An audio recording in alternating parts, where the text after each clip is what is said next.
Happy Sunday, everybody. My name is Miguel from the Passion for Acting podcast, and I'm your host for episode number 7. And today's guest is a fellow actor from Sydney Actors Association, Matt Bonnici. How are you, boss?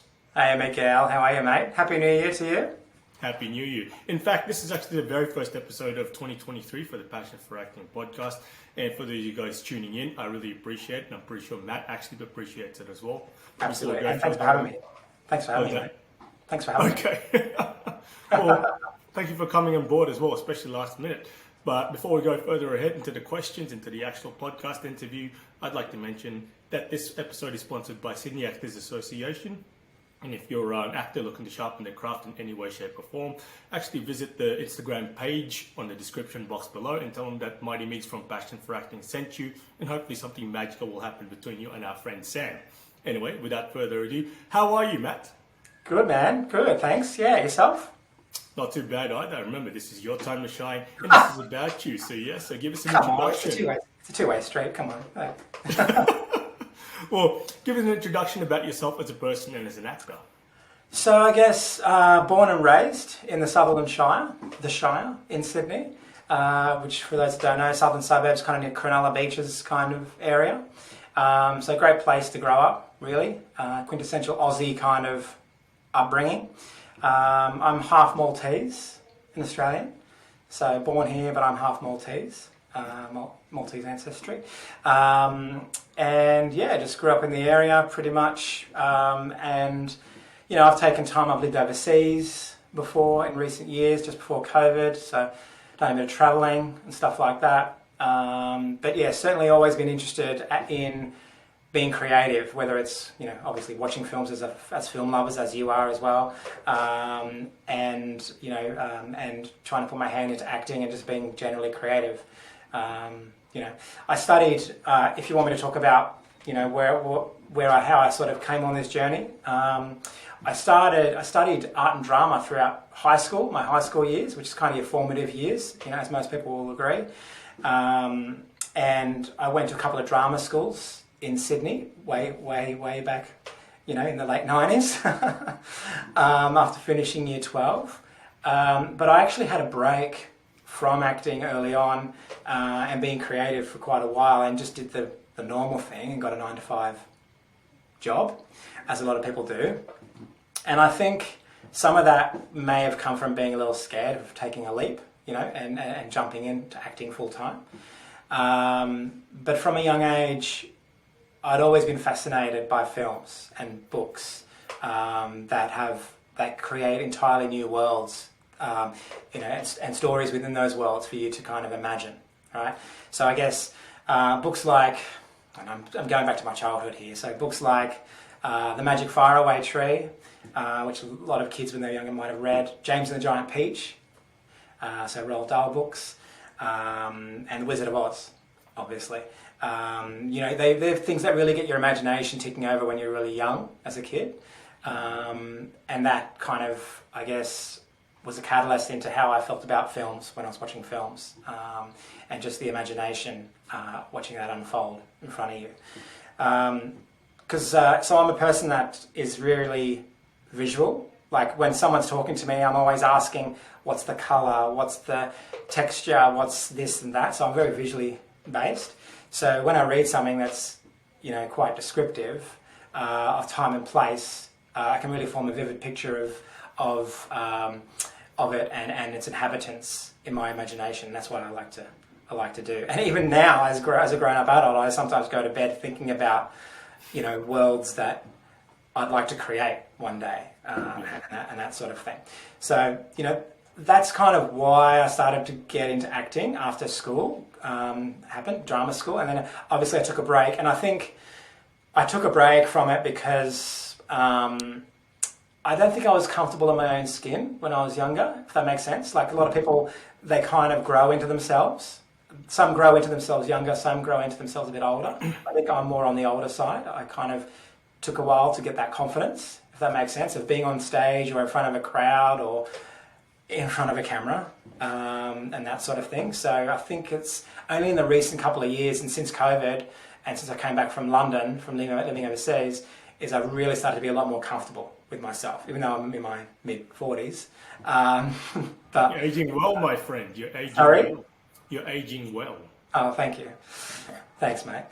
Yeah. So yeah, that's kind of, I guess, how, I got into acting, and I've had a lot of friends, sort of muso friends over the years, like singers, guitarists, and other actor friends when we were younger and they were acting and stuff like that. So that always kind of also inspired me, even though I didn't fully jump in at that point. But I'd always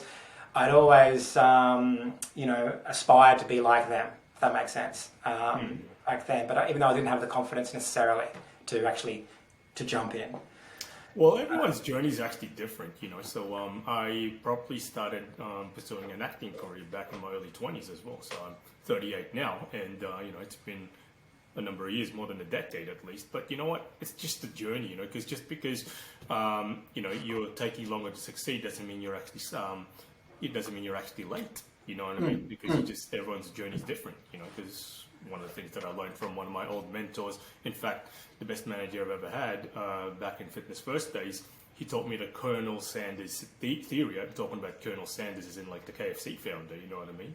He was already retired, and then he already was walking in a cane when he started the idea of the 11 secret herbs and spices.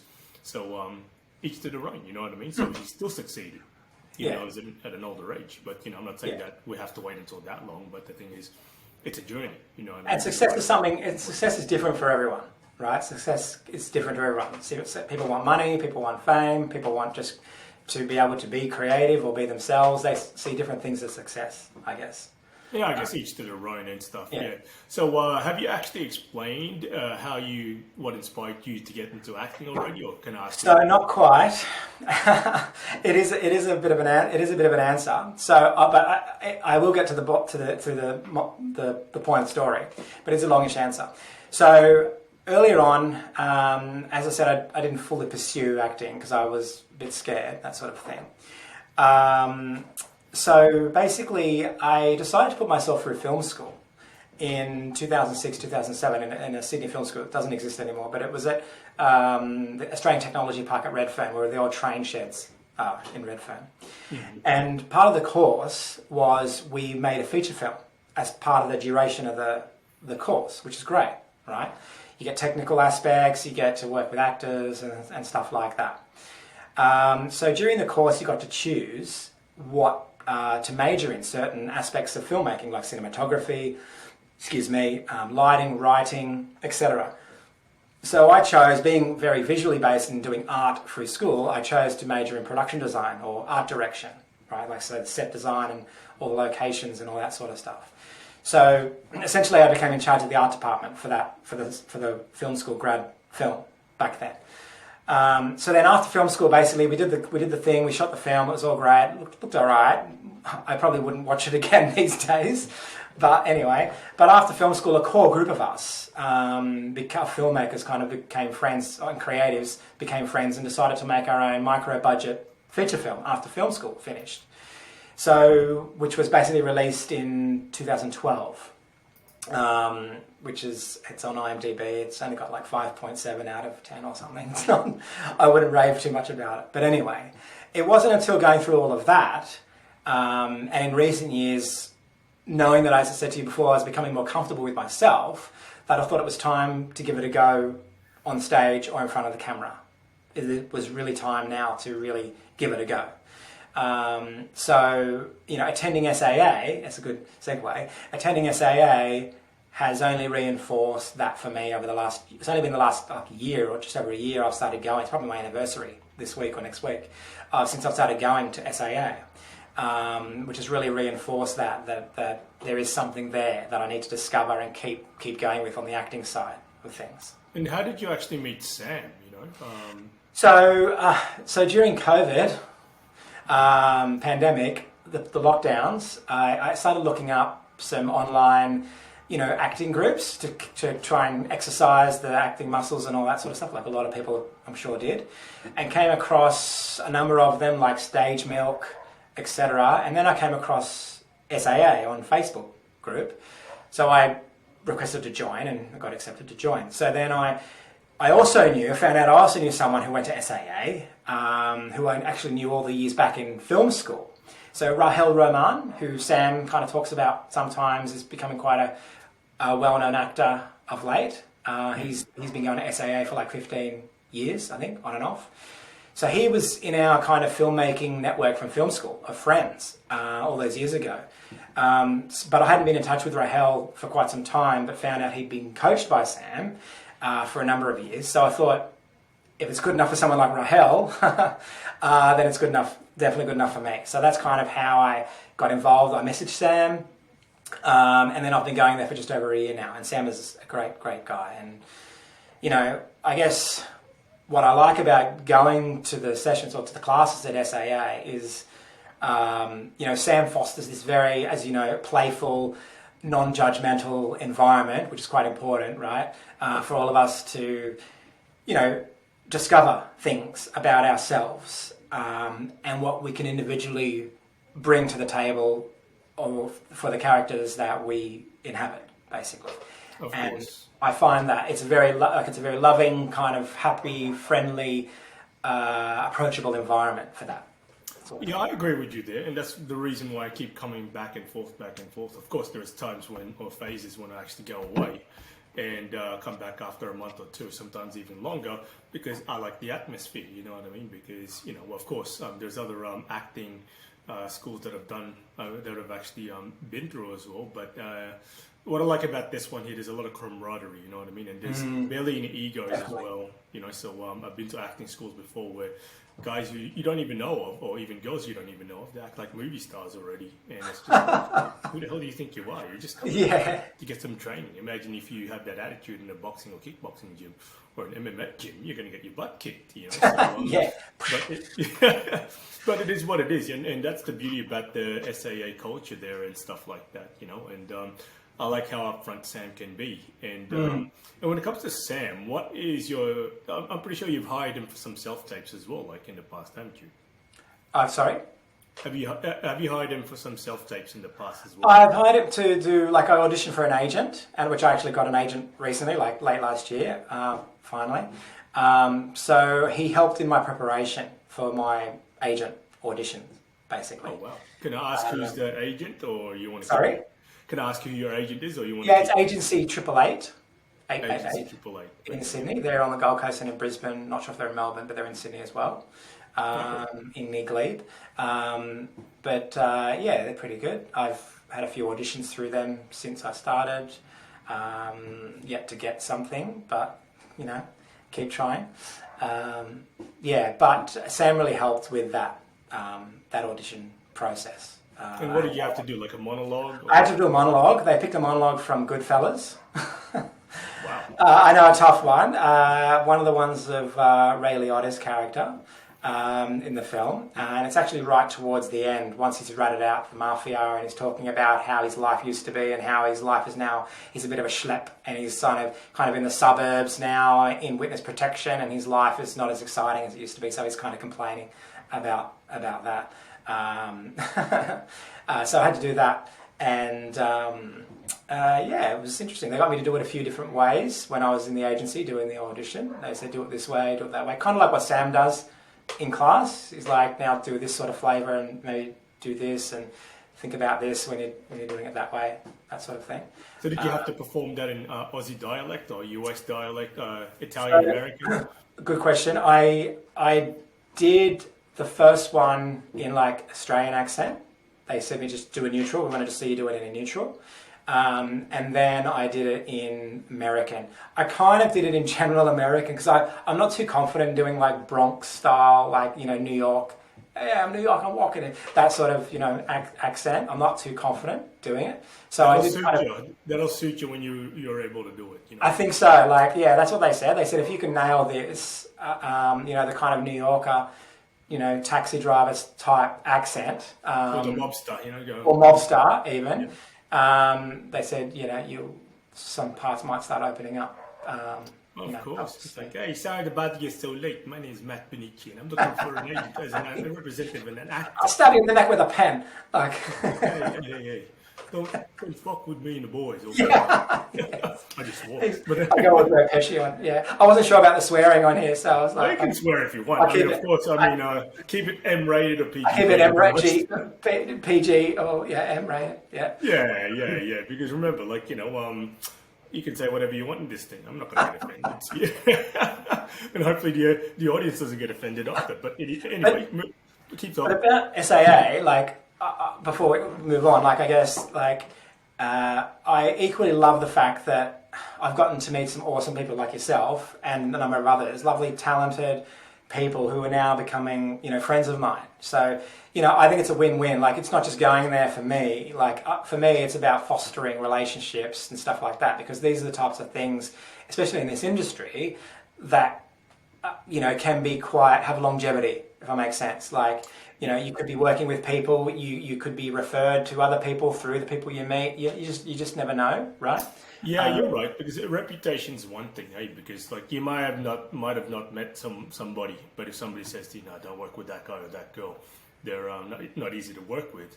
You're going to take their word for it if you trust this person, because you trust this person more than somebody you've never met before.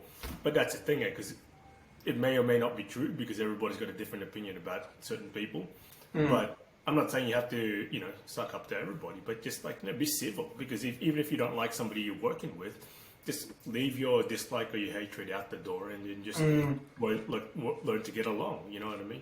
Very good advice. Just be civilized civil is the key, I guess, and professional. Punctual, civil, and professional. Like, if you've got those three things, that's a good start. So PCP, so punctual, civil, and professional. I like it. Keep pressing this. I keep hitting Discord, yeah. But I like that, man. So that's good. Okay. But one last thing about the Sydney Actors Association. So, what is your favorite gig that scene that you've done in that acting class so far? Oh wow! You can name one. I want to surprise you with this, actually. That's a left field question. No preparation for this one. Let me think. Just improvise, man. Don't worry. I think one of the English conversation. Yeah, like I do like doing the English accent ones. Like, I do like doing the British accent. I don't know if I think I do an okay job with the British accent. I liked one that I did from Happy Valley, which is like this. It's a British series. This guy's like gangster. It's kind of like a Lock, Stock, Two Smoking Barrels type character, really. Thugs.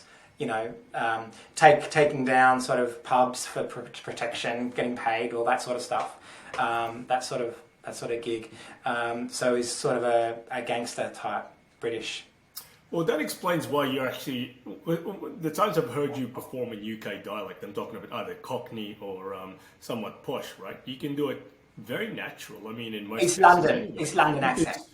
Yeah, but the thing is, you have lived there now, because I didn't even know you lived in London, and now I do. Now that explains why you could actually emulate that in your thing, in your acting. Well, I worked with so many Irish, Scots, Welsh, Northern England, Southern England, East Londoners, Liverpool, Liverpudlians, yeah, exactly, and people from Birmingham, Manchester as well. I do like the different British dialects. Why not, bro? Because at the end of the day, they're still looking for the next James Bond. I think you're within your James Bond years, 40s. I'm not there yet, because I've got 2 years until. A year and a half. You're kind of segueing to some of the roles that I'd like to play. But that's further down the line in your questions. Well, okay, fair enough, bro. So this is your time to shine. Like I said, if you don't want to talk about that, that's each to their own. But I respect that, man. But cool. And what is the highlight of your acting career so far?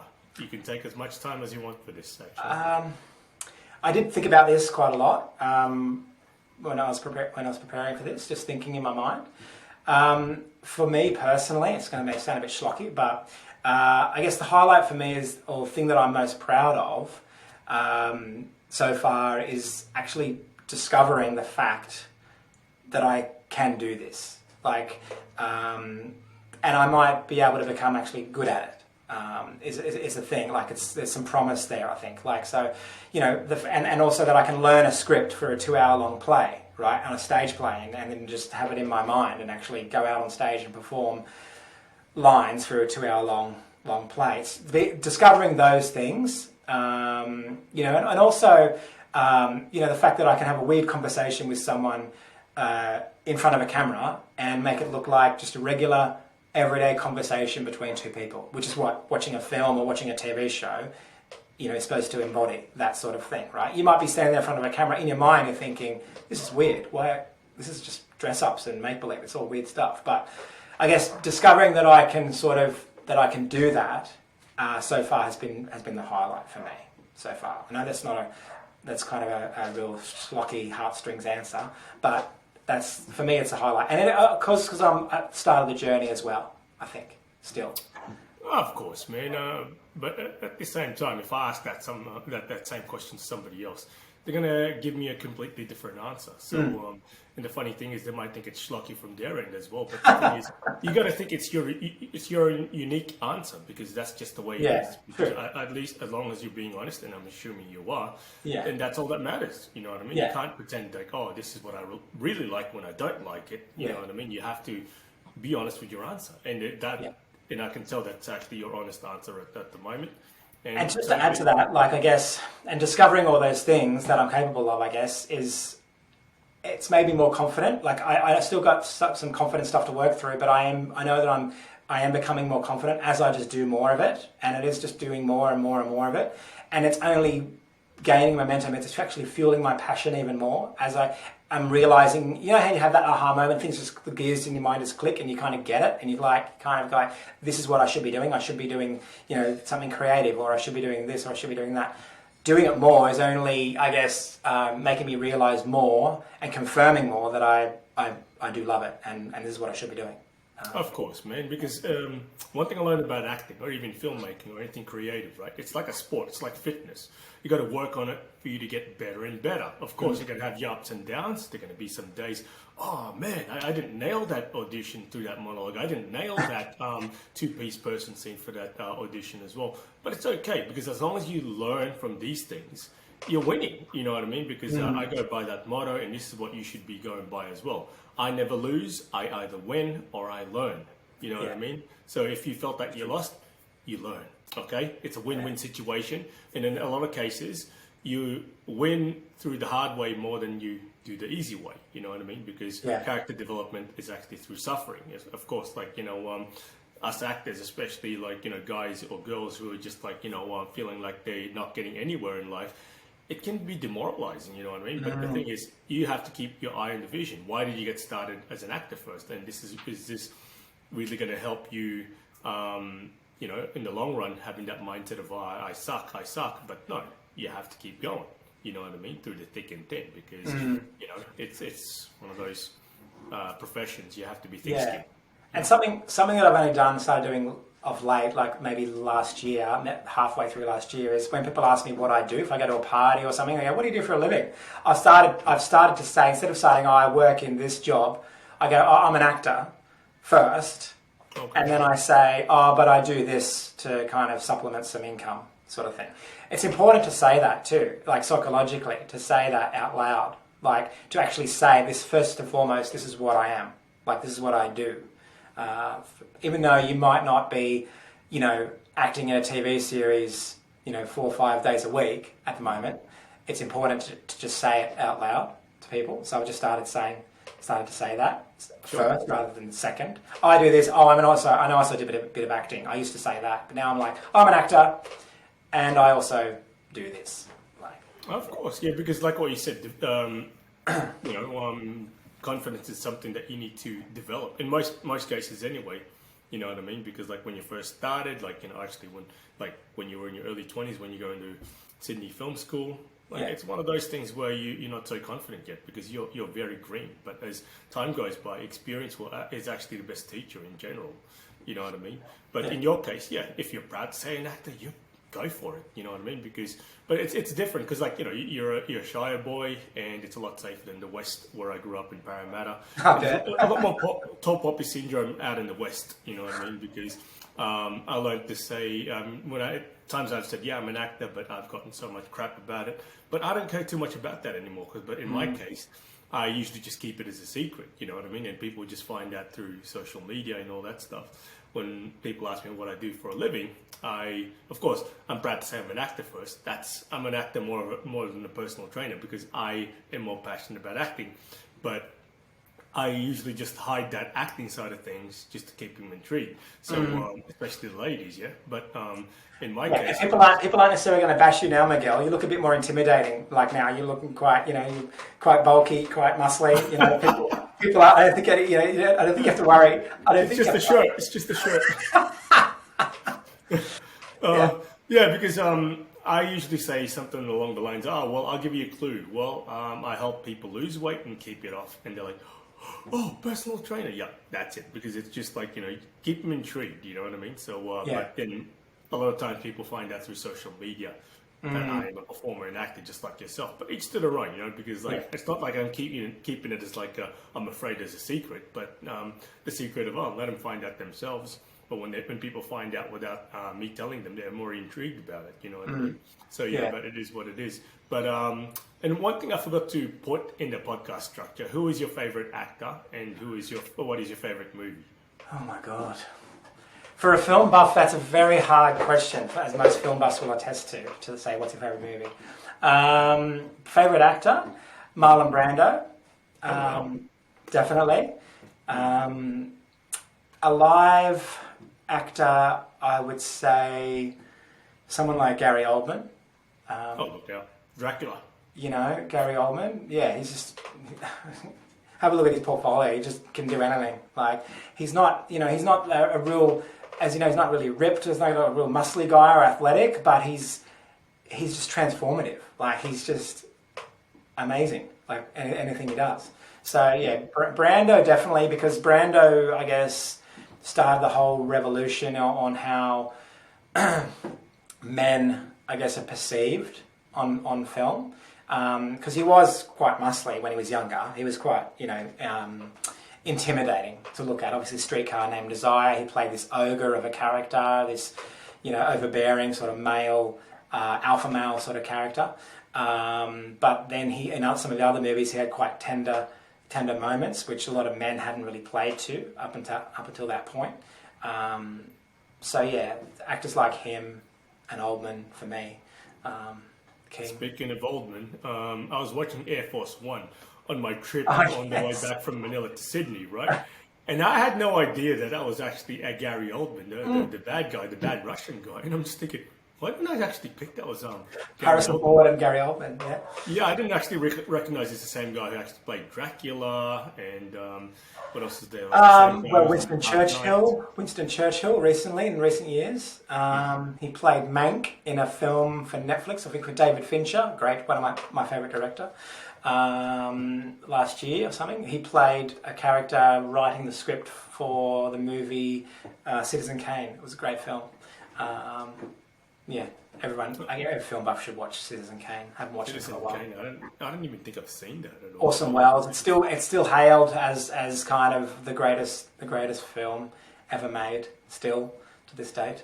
Awesome, man. Yeah, because were you a Simpsons fan growing up as well? Sorry. Were you a Simpsons fan growing up as well? Oh yeah, definitely. Yeah. Yeah, because remember there was that slight episode where they went to that museum of movies or something like that. The script for this movie, and then all of a sudden, oh yes, it's like there was no Kane from Citizen Kane, and I'm just like, okay, that just reminded me of that actually. Yes. Good reference. Oh god. Yeah, because I'm thinking it's like because every time I think about Citizen Kane, when you just brought it up, that just clicked in my head all of a sudden. You know what I mean? Because it's just one of those moments, nostalgic moments, because like Simpsons will have a lot of references, like a lot of movie references. Yeah, definitely. Yeah, love that. Yeah. But cool. Yeah. But Gary Oldman, what is your favorite Gary Oldman character? Oh man. So he plays a bad guy in The Fifth Element with Bruce Willis. Yeah. Like a real bad guy. A really great science fiction film by a French director called Luc Besson. Really great film. I think Mila Jovovich is in it. She's from the Resident Evil films. Yeah, I remember that. Yeah, back in 1997. Yeah, Fifth Element. Great Great film. He's a really great bad guy in that. Like, Is just that the one where Chris Tucker's in it? Like, yeah, Chris Tucker's in it too. Yeah. You know, he plays this over the top kind of, you know, eccentric, flamboyant sort of character. It's just perfect for it. Like he nailed that role. But Gary Oldman in that bad guy role, just different as well. It's not. I guess. I mean, no Goldman role is typical Goldman because he does so many different roles. So there's no typical Oldman. He's not typecasted in any way. Sorry. He's not typecasted. No. That's why he's so transformative, right? You can't really pigeonhole him, and that's great. That's an amazing thing to have. But that role was just a little left field for some of the other Oldman roles, and even since then, it kind of stands out to me. Yeah, kind of stands out to you. Okay, well, cool. I might actually watch Fifth Element later tonight after dinner. Yeah, so looking forward to that now because of you. So yeah, so let me find it on Netflix. Yeah. But anyway, so this is the last question, okay? So take as much time as you want for this. Actually, don't go over 45 minutes or an hour because you're going to have plans afterwards. But that's all right. What type of roles do you like to play and why? Yeah, so I had to think about this. Because if you ask me that, because I usually play a cop or a soldier, and and that's my typecast, I really love it. But sometimes it's good for me to get out of that. But in your case, yeah, it's funny how people see you, right? Hey, you perceive yourself a certain way, and people that see you perform see you differently, and say, okay, these roles might suit you, and that sort of thing. But for me, and those that know me well will know that I'd really like to play the bad guy or the villain in a film. Whether it's a gangster type, as we talked about before, a bit of gangster type, or a killer on the loose, or as you mentioned, the Bond films, or a Bond villain. That's probably my ultimate, would be a Bond villain type role for me personally. Because I guess I've not really had the opportunity to play a villain. Although I did play Napoleon Bonaparte in a play last year. And that's, I guess some people might consider him a villain back in the day, historically. But that was a lot of fun to play. But when I was younger, and this comes from a young age, when I watched the bad guys in films, on TV shows, I'd be really drawn to things like their lair or their secret base or their gadgets or what they wore or how they'd order their henchmen around, that sort of thing, or just the muck that they'd run on the hero character, the kind of chaos that they would ensue. So I'd look at all that and I'd go, wow, this is actually cool. How fun would this be? Like, how fun does that look like? But now I see those type of roles, being older now and being able to think more as like an adult, I guess as the complete opposite to who I am as a person. Obviously, I'm not a serial killer or anything like that. So they're a real challenge for me. And that's why I want to play those type of roles, because it is such a stretch for me to play the bad guy. Because I'm told I'm always this lovable type guy, I'll do anything for anyone, sort of thing. So for me, it's doing the opposite is the challenge. Yeah, of course, yeah. Because I'll tell you this though, I've played the bad guy a couple of times, right? It's bloody fun. So when you start playing those bad guy roles or even auditioning for those bad guy roles, make the most out of it because it's more fun than you think anyway, but you have to make your own judgment of that. But it's so much fun because you get to be a jerk and get away with it. Yes, exactly. Yeah. I'm gonna be a total jerk. I was gonna swear, but I won't. I'll be a total knob and get away with it. And I like that. Yeah, because put it this way, of course, when they say cut, I could just switch off character just like that. But just make the most out of it, because when they say action, it's like this is the best time to be a jerk or an actual douche and get away with it. You know what I mean? So whatever kind of things that anybody pissed you off in the past, you can put that into your. This is what works for me anyway. You can put that in your performance and let it come out. That's so true, man. So that's what. Trust me, even when you start getting those auditions for that, just let me know and I'll help you out of the self. Really relish in it, right? You just really relish in it. That's what I think they look for. Someone who looks like they are really relishing in being a total dick. badass. Like Yep, and I that's what like comes that. across. That's how it comes across on film, I guess. Of course. Have But you seen that short film that I did where I played the Crooked Cop, Broken Badge? um, You might have, but yeah, I'll send send me it the to link. you on Messenger or Yeah, send Instagram, me. right? I'll Yeah. send it to you, and it's part of my current show reel at the moment. Is when I first played the bad guy, like some kind of enforcer for some syndicate, right? It's bloody fun, man. I mean, because of course you can't always play the good guy. I mean, nice guys finish last, sadly. So. But Yeah, exactly. Yeah, yeah, but so like, but also playing bad guy roles for me, playing that is sort of a way of saying to society, hey, just remember that, you know, if we don't look out for each other, this is what can potentially happen. Things can kind of go this way. Like, especially if a film is about, I know it's going to be a bit dark, but if a film is about a serial killer, right, in real life, maybe they had a bad childhood, or they could have gone on a good path in life and they didn't have the help that they needed when they needed it, so they went down this dark path, right? It intrigues me being kind of a communication point of being able to express to audience watching the film, hey, don't forget, if we don't look after each other, this is how things can go. of course, there's a reason why like serial killers, and you there's a know, reason why other people who are bad are yeah, bad. You know what I yeah, mean? But speaking of which, like a lot of times for bad guy roles, you have to do some research on how to be a bad guy. This is what happened with me in Broken Badge. One of my original acting coaches, Daniel Sasson, actually, he helped me develop that character. Because it was such a sinister character that I didn't know how to play it, because I don't think I'm a sinister person in real life. Just like what you said, you're not a jerk in real life, you're not a dick in real life. yeah, So you wanted help. You wanted to get some help in how to portray that. You know what I mean? And speaking of which, like the greatest villain of all time, in my opinion, Heath Ledger as the Joker. Oh yeah, he's right up there. Oh, Like, big time. he's Yeah. up there. He's, if not the best, he's like, for me, he's like top 3 easily. Like for me, For me, it's the personally. top. He's number one at the top. Yeah. But the sad part is that he did so much research. He was so much into the character. He actually made himself like kind of depressed in real life. Oh yeah, Yeah. He went through like some excruciating stuff, if that's the right word for it, like on how to play that character. Because apparently, like he locked himself up in the room, like most times during the day, like leading up to that actual filming, just to develop that character. And then apparently his wife Michelle Williams was actually just like seeing that disturbing side of things when he was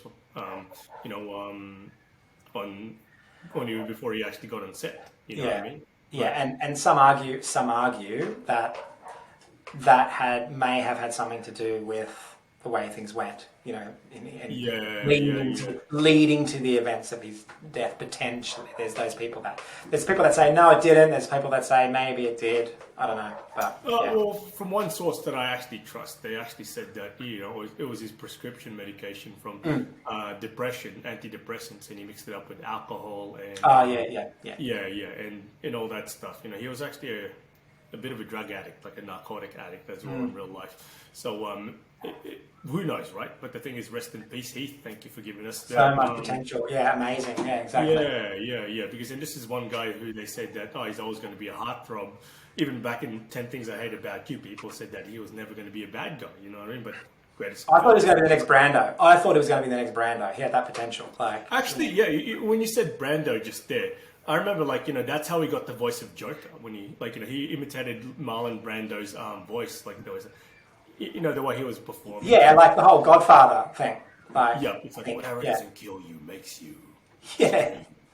He got that from Marlon Brando as well. So yeah, because they said that in an interview, not in an interview, but like in the Dark Knight behind the scenes and all that stuff. Yeah, but it's really tragic just to see him go at a young age. You know what I mean? Wasted potential, and you don't know what people are going through behind the scenes because like in real life, like there's so many people who look happy in real life, but then you don't know what's going on in their head or behind closed doors. And it could be deteriorating their health, you know what I mean? So, speaking of which, this is, even though I've never met Drago Lacetic, he and I have actually look, we've had some chats here on Messenger here and there because he did send me a friend request and he's just showing me his work with, Shanghai Story, and he invited me. lovely guy. He was. I never met him though, but he's invited me so many times to his acting courses in Parramatta or just sometimes in the city. But every time he's invited me, so I already got plans, or I'm just already doing something with SAA, Sydney Actors Association. So because look, if you change your mind, doors are always open for you, and I appreciate that. You know what I mean? And I don't know how old he was. I'm assuming he was 58. Oh, 58. Yeah, 58. Oh, okay. Very young. That's still pretty young in my opinion. So yeah, had a heart attack. Yeah, unfortunately. It was only last night as well, apparently. Yeah. Yesterday. Yeah. Oh, yesterday. Yeah. So yeah, he's a lovely guy. I only saw him like a few weeks ago. Had a long conversation about stuff that he was looking forward to coming up. Just goes to show, like, you just never know, right? Times up, he had a heart attack. Like, he was a healthy guy, but for all intensive purposes, you just don't know when your time's up. Well, he was pretty active himself because I've seen him doing some martial arts videos. Yeah, martial arts and stage fighting stuff. Stage fighting. Yeah, because he and I used to share some martial arts training tips here every now and then and stuff like that. Because he'll see me doing my training my clients with boxing. And he'll comment, "Oh, nice one, bro." Blah blah. Yeah. And, I appreciate that. So may he rest in peace. Actually, let's dedicate this episode to him. Even though you've had a better relationship with him than I did. I've never met him in person, but he seems like a great guy. May you rest in peace, Drago. But it is what it is.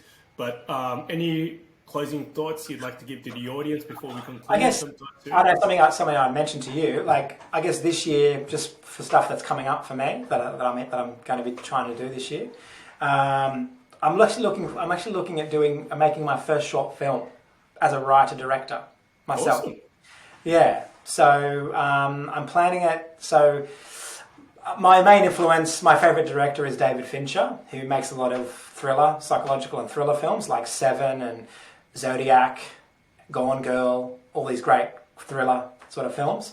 So him and Hitchcock are sort of my main two directors that I love. So really big influence on me. So it'll be a thriller genre short film that I'll be working on, and hopefully the first half of this year, I want to try and get it done by the first half of this year. That's my goal, to get that done. I'll have a chat to you about it when I see you. Sure. Even if you need my help for recommending you to a couple of guys who could actually help you. It's going to be short. It's going to be between 3 and 7 minutes or something. Nothing too over the top for my first short film. One thing I learned in anything, you just don't bite off more than you can chew. If you feel that you can only just comfortable enough just to do a few minutes to 7 minutes or 10 minutes, then that's fine, man. Because it's just one step at a time. You know what I mean? Yeah.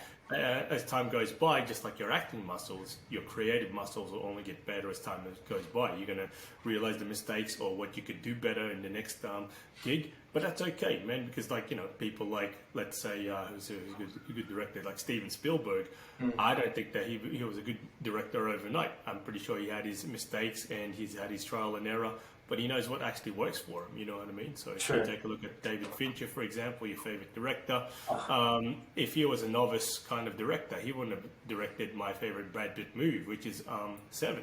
You know what I mean? So and Fight Club as well. I didn't even know that he actually directed it. Fincher did Fight Club as well. Yeah. Yep, I love Brad Pitt's character in that one, the ultimate alpha male bad boy. Yeah. Oh yeah. Ladies love, So but it is what it is. But but that's pretty much it. I appreciate your time, brother. I'm pretty sure you got better. Mate, thank you so much. I'm pretty sure you got better things to talk to do aside from talking to me today. I'm just kidding. But look, whatever you're going to do for the rest of this Sunday afternoon and evening, I hope you enjoy it. And I'm pretty sure I'm going to see you at class soon. But that's pretty much it. Thank you for tuning in, guys and girls. And if you haven't done so, please press the like and subscribe buttons down below. It'll be greatly appreciated and support this channel.